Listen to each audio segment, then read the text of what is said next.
Come on, Snake.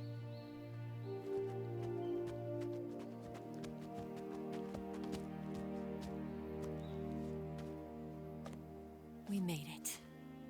We made it. Over there.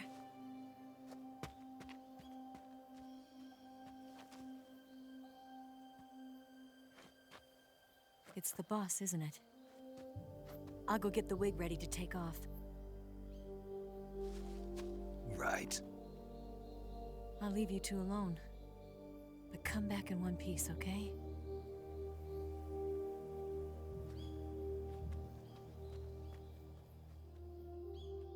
Promise me!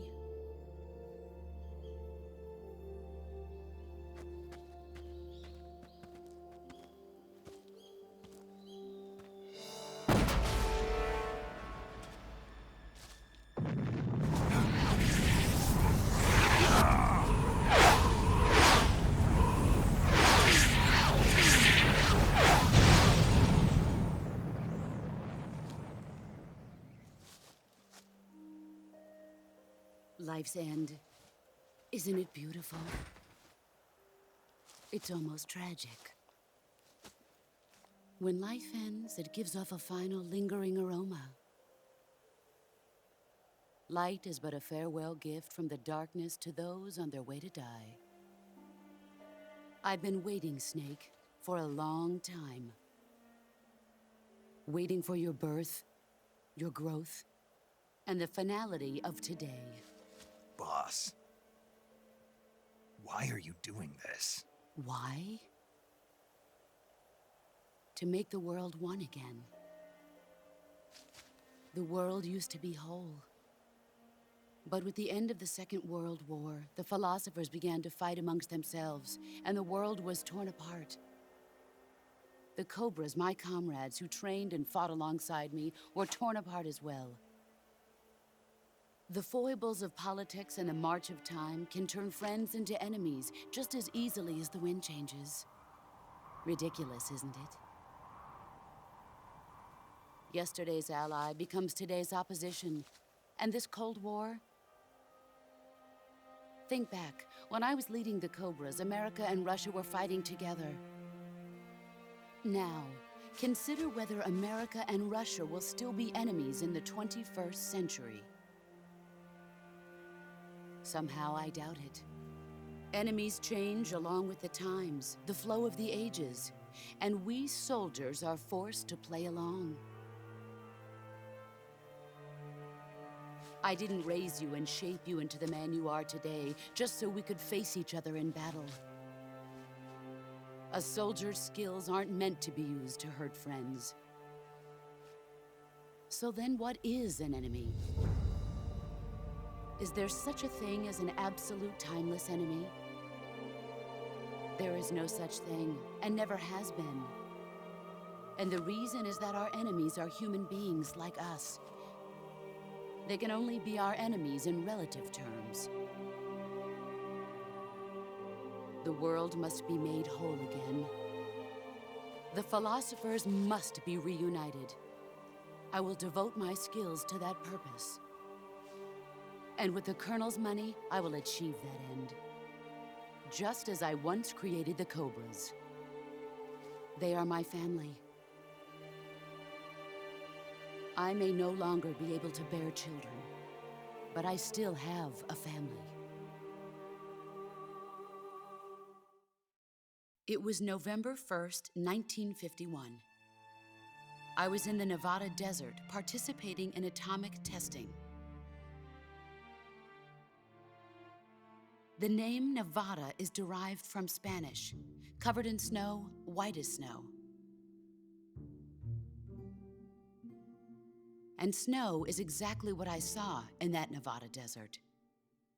It froze my blood white. Snake, you were an atomic test subject, weren't you? On Bikini Atoll. That's part of the reason I was drawn to you. You and I are alike. We're both slowly being eaten away by the karma of others. we'll never have the chance to die peacefully of old age. We have no tomorrow. But we can still have hope for the future. In 1960, I saw a vision of the ideal future from space. 3 years earlier, the Soviet Union had succeeded in launching Sputnik, the first man-made satellite in history, into orbit. This came as a huge shock to the United States. In response, America threw everything it had into its own manned spaceflight project, the Mercury program. Even as the Soviets seemed poised to send their first man into space, America was still experimenting with chimpanzees and rockets. The government wanted human data, so they secretly decided to send a human being into space. I was the one they chose. At the time, they didn't have the technology to block out cosmic rays, and whoever they sent up would inevitably be exposed to heavy radiation. That's why they chose me. After all, I'd already been irradiated once. Of course, you won't find any of this in the history books. I could see the planet as it appeared from space. That's when it finally hit me. Space exploration is nothing but another game in the power struggle between the US and the USSR. Politics, economics, the arms race, they're all just arenas for meaningless competition. I'm sure you can see that, but the Earth itself has no boundaries. No East, no West, no Cold War. And the irony of it is, the United States and the Soviet Union are spending billions on their space programs and the missile race, only to arrive at the same conclusion. In the 21st century, everyone will be able to see that we are all just inhabitants of a little celestial body called Earth. A world without communism or capitalism, that is the world I wanted to see. But reality continued to betray me. In 1961, I was sent to Cuba, to Bahia de Cochinos. It was part of a CIA-sponsored invasion under the guise of taking Cuban exiles back to their country. But the US government betrayed them.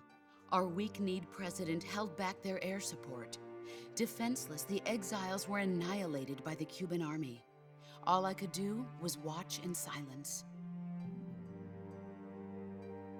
I was set up by the very country I'd sacrificed so much for, by the very government I dedicated my life to defending. I was driven from the surface world, and I went underground. Then, 2 years ago, I faced the Sorrow, my old comrade in battle. He was my friend. But one of us had to die. I was left with no choice. The Sorrow gave his life for me. There is no enmity between us. One must live, and one must die. That was the mission. The ones who gave me that mission were the philosophers. Early in the 20th century, the true holders of power in the United States, the Republic of China, and the newly formed Soviet Union gathered together in a secret meeting that would later be known as the Wiseman's Committee. The secret pact they formed there marked the beginning of the philosophers. But the last of the original members died in the 1930s. After that, the organization began to run out of control, and the Wiseman's Committee degenerated into a mere shell of its former self. The philosophers of today have no sense of good or evil. Their influence extends to countries and organizations involved in every aspect of every war. They have become war itself. That's how they operate. The sacrifices of war cause a shift in the times. This shift leads to renewed conflict, and in turn triggers the next war.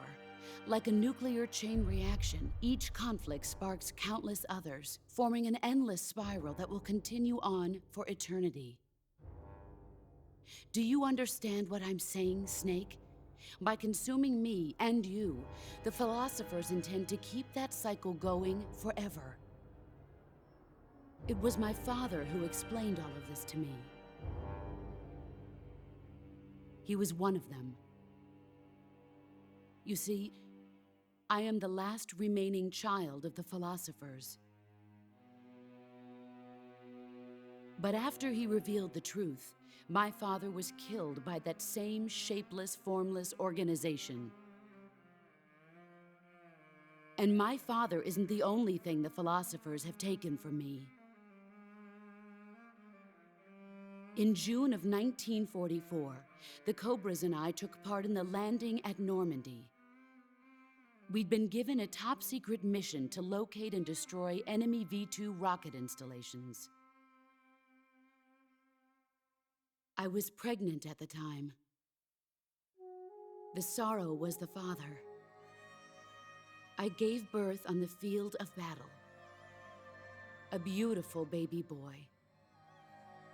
But my child was snatched away from me by the philosophers.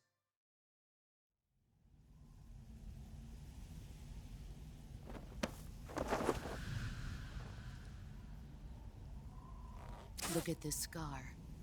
This is proof that I was once a mother. I gave up my body and my child for my country. There is nothing left inside me now. Nothing at all. No hatred, not even regret. And yet sometimes at night, I can still feel the pain creeping up inside me, slithering through my body like a snake.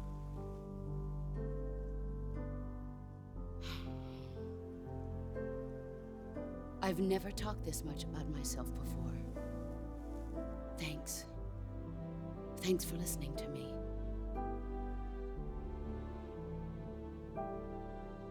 I feel content.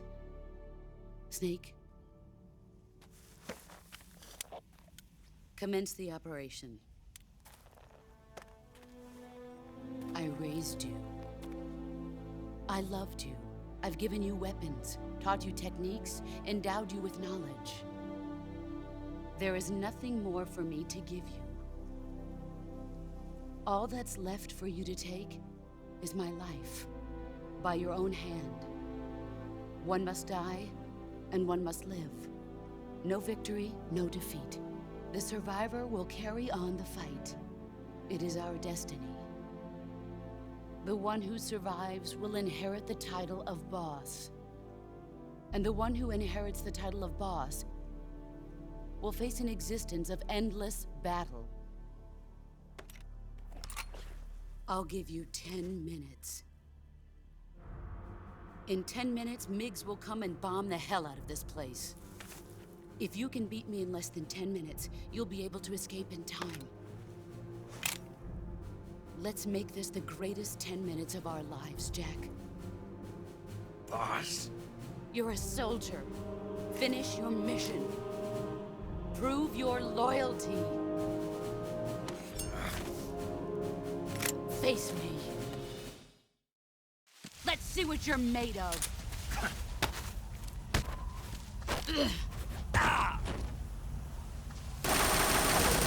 You'd better run.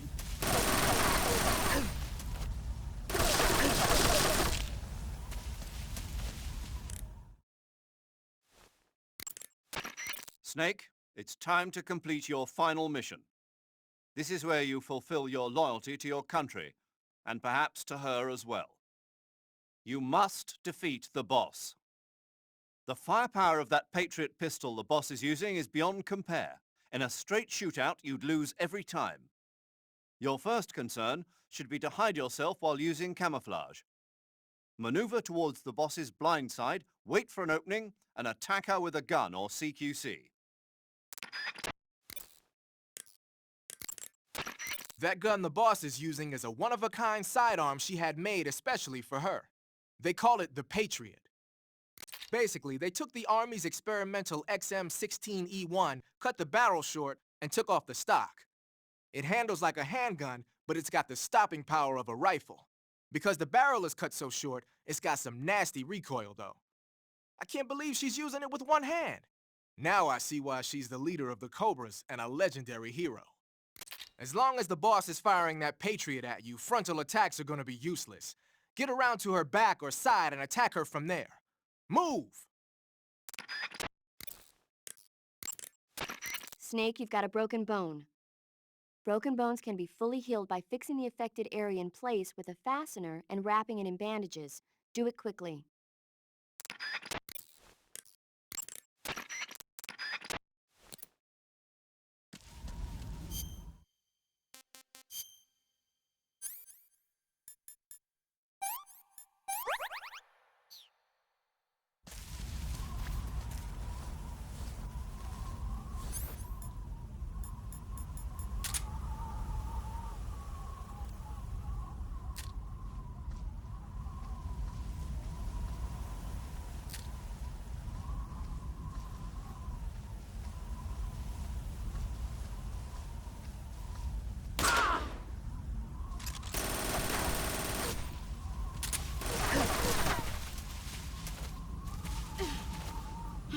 Where are you?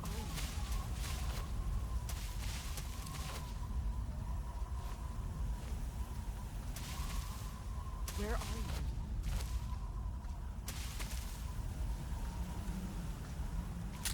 He's gone.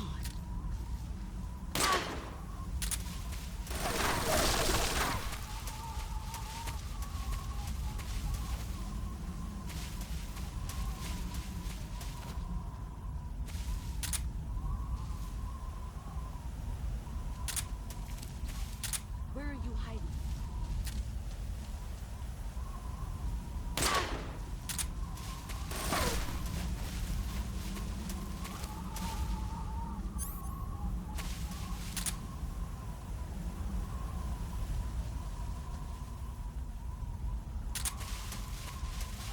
Where are you hiding? I found you.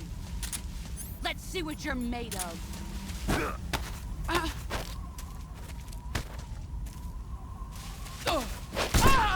Excellent, Jack.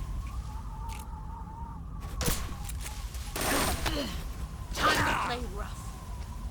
All these years and still nothing to show for it. Move or you're dead.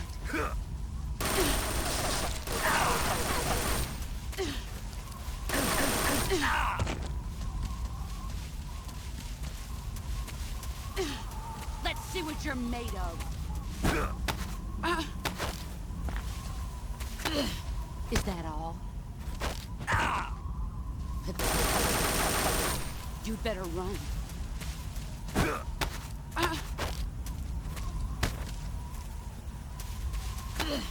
Time to play rough.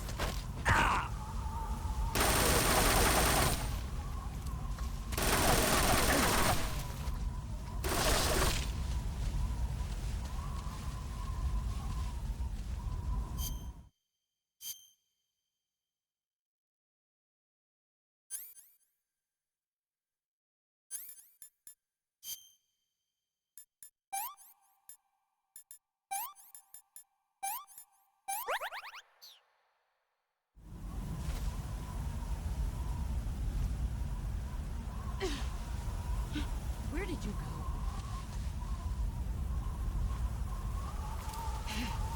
I found you. Brace yourself.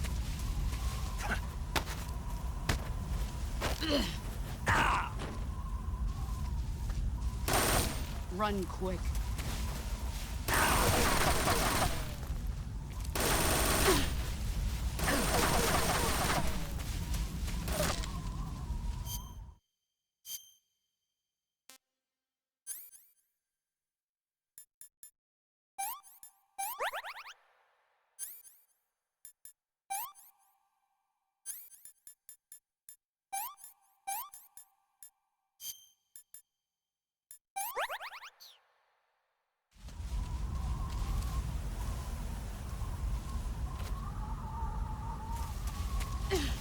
Here I come!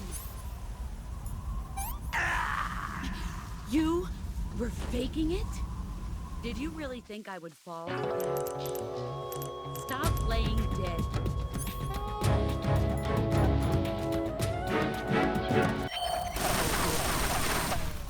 Brace yourself.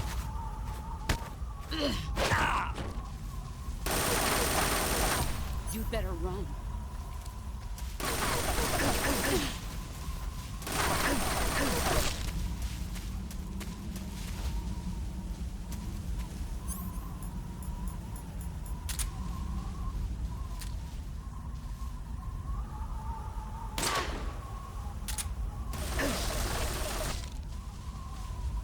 Get ready!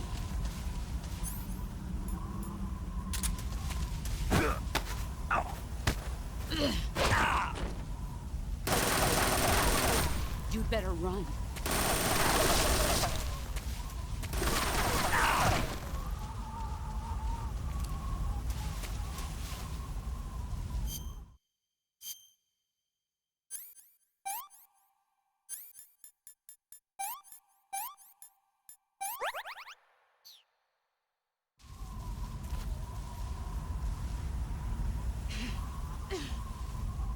He's gone. Found him. 5 minutes.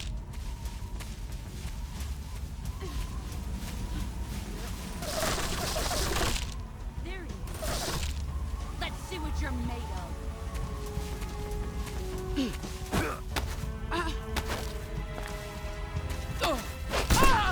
You're better than I am.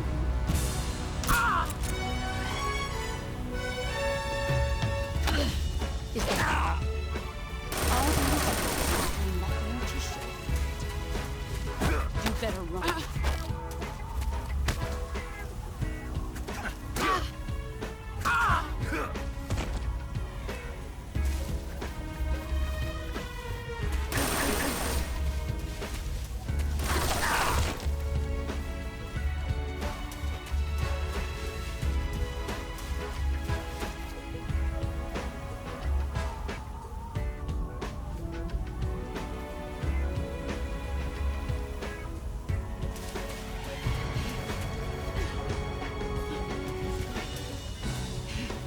There you are.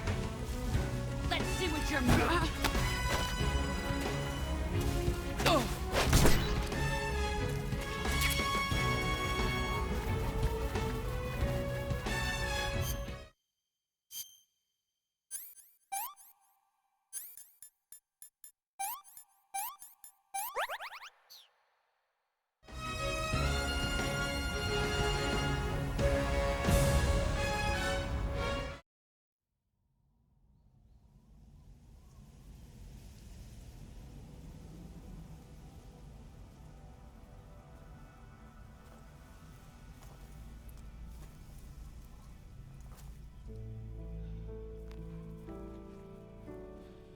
Take this.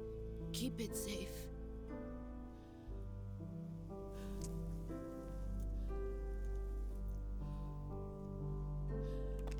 It's our only hope.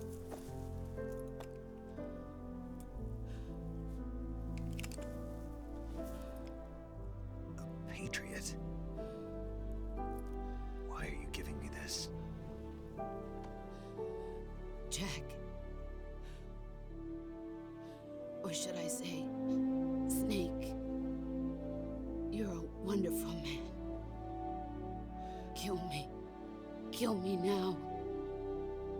Do it.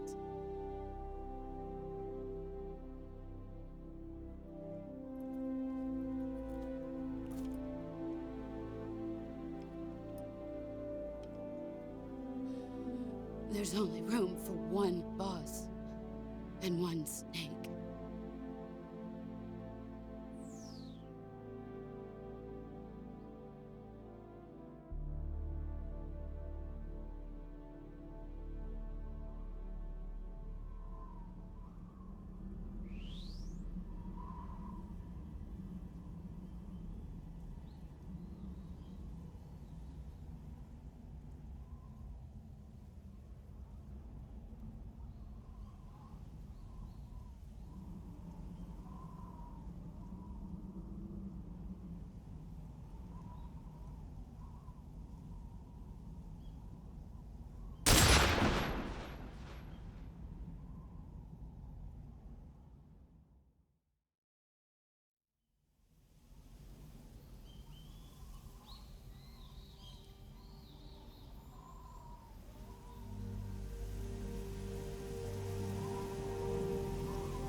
Ready to go, Snake?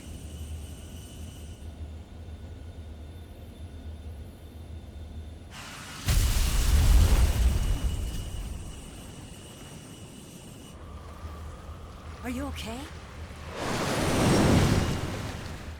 Snake? Yeah.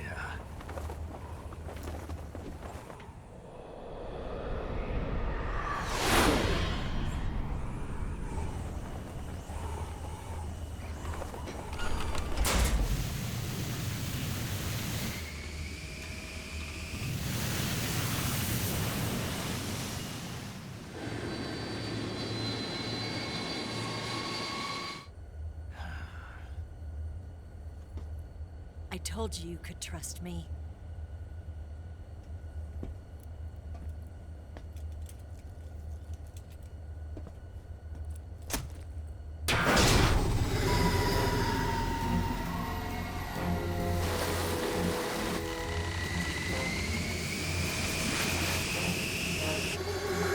Snake! Ocelot! We're not done yet!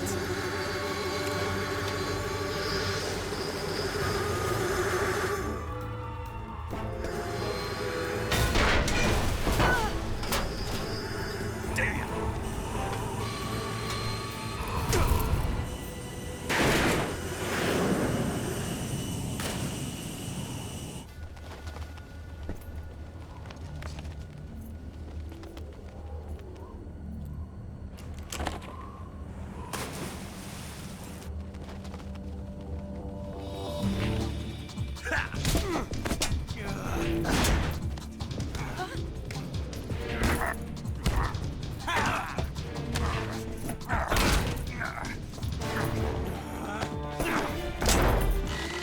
Too heavy!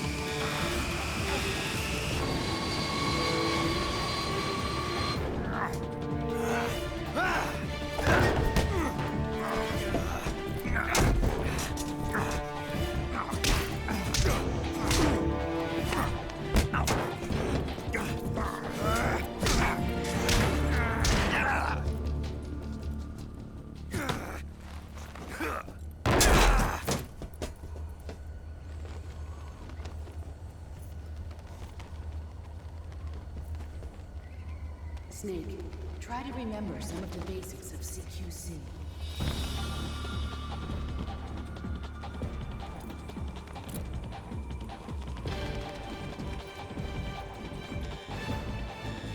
Not good!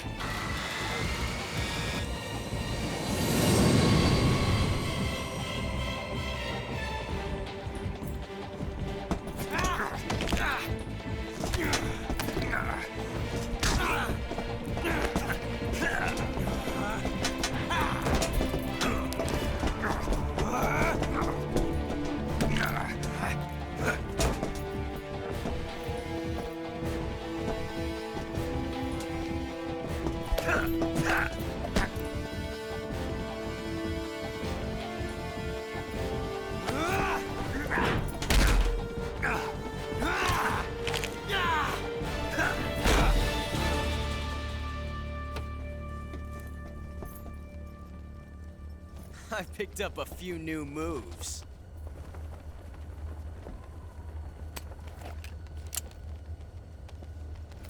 Huh. It doesn't feel right to shoot an unarmed man. But I'll get over it. Eva!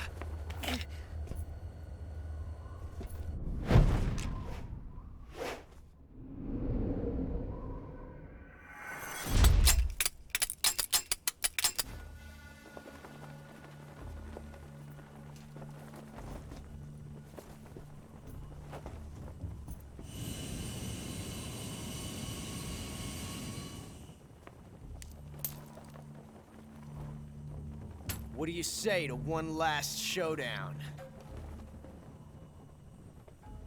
Yeah, all right.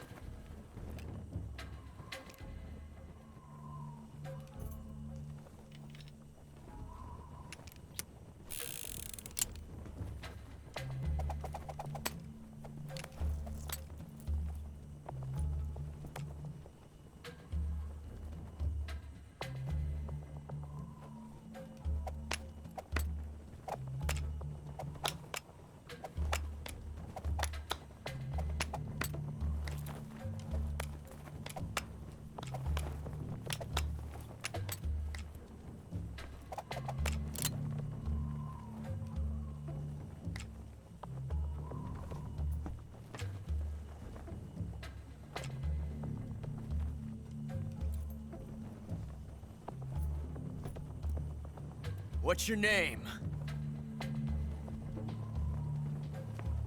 Snake. No. Not that name. You're not a snake, and I'm not an ocelot. We're men with names. My name is Adamska. What's yours? John. Very well, John.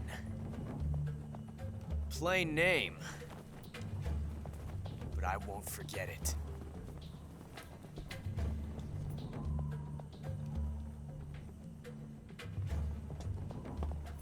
Come on!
It's a blank.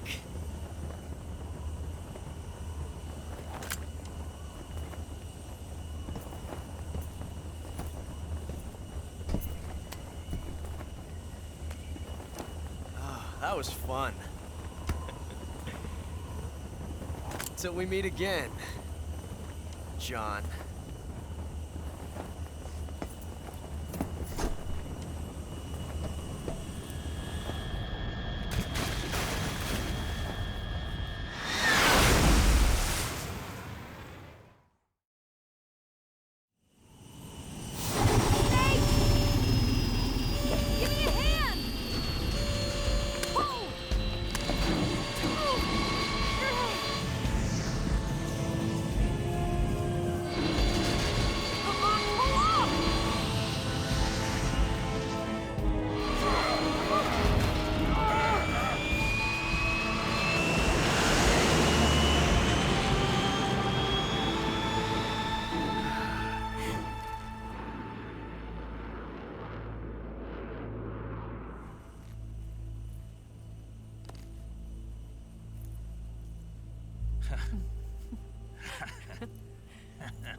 We made it. Yeah, we sure did.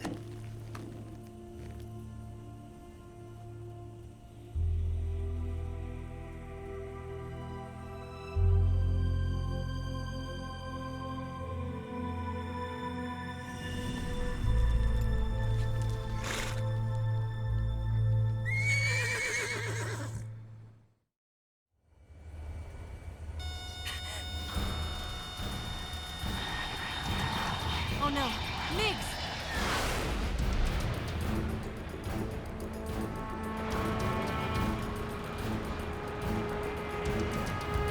There's no way out! What are we gonna do? We've come too far to let them stop us now. Those things have got to be armed. It's no use. There's no way we can outmaneuver them.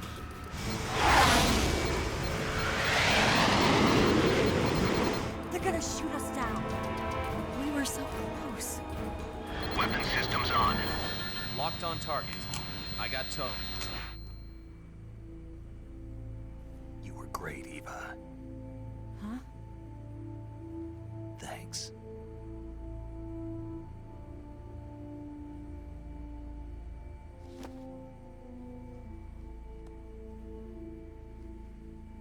Hulk 19, this is Control. Stand by for a direct order from the chairman. Hulk 19, return to base immediately. Do you read me? This is a direct order from Comrade Khrushchev. Return to base immediately. Vault 19, do you copy? Understood. Aborting mission. RTB. Look! The MiGs are turning back! Woo!